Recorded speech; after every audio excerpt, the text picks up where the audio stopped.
Well, as students in Uvalde, Texas go back to school, some parents are taking extra precautions to keep their kids safe, and that includes our next guest, who decided to enroll his two kids in Uvalde's virtual learning program, which was offered in the wake of the tragedy that devastated that community. Adam Martinez joining me now with more. Adam, thanks so much for being with me. And, you know, you've said that you're picking this option of virtual learning because your kids just aren't ready to go back inside the school. Let's start with what your kids told you. I understand Zayon, 3rd grade, Analia is 7th grade. When you were discussing what you were going to do, what did they tell you?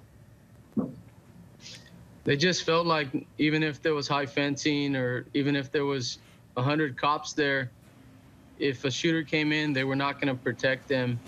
They felt like they were going to protect their lives before theirs.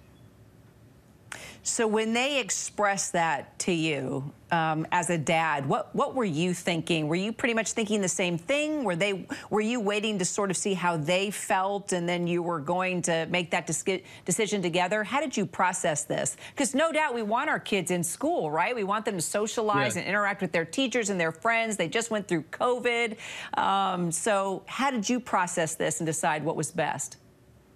Well, I was being optimistic, and I think you've seen how we've been protesting for higher security and accountability.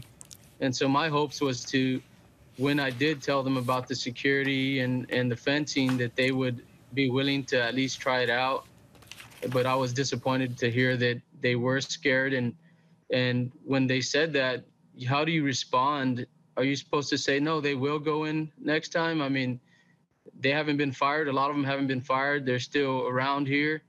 So it's really hard to respond to a comment like that. So thinking about the security, and then also thinking about the pandemic and all the data that showed that kids using virtual learning, fell behind in so many ways academically, right? Does that worry you? Mm-hmm. And if so, how are you going to compensate for that? Are you ready for that? Yeah, I don't think we are. I mean, it showed today when we started our first day, and it just really wasn't very organized, put together well. The teachers had pre-K through 3rd grade, so it's really not one-on-one.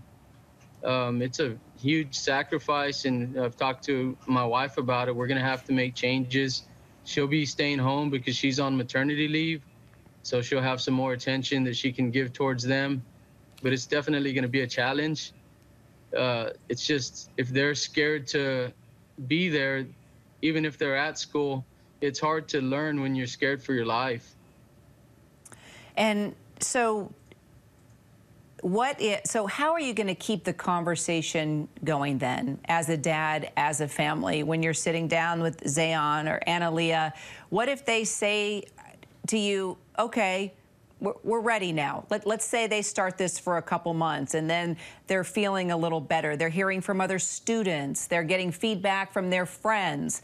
Are you open to letting them go back to school mid-year? Is that even a possibility? Will you be allowed to do that? Are teachers and school leaders saying, come back whenever you're ready?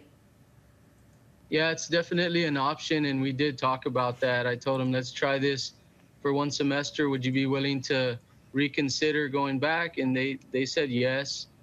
Obviously, a lot of this fencing still isn't done. The junior high where my daughter would be attending, they haven't even started fencing there. So if they could finish the projects, I think we'd be willing to give it a shot. Well, we're going to follow up with you, Adam, and see how the kids are doing. I hope you'll come back and tell us that they're ready to get back into the classroom, that they're learning, and you guys feel good about this as a family. We appreciate you, Adam. Yes, ma'am. Thank you. Hi, everyone. George Stephanopoulos here. Thanks for checking out the ABC News YouTube channel. If you'd like to get more videos, show highlights, and watch live event coverage, click on the right over here to subscribe to our channel. And don't forget to download the ABC News app for breaking news alerts. Thanks for watching.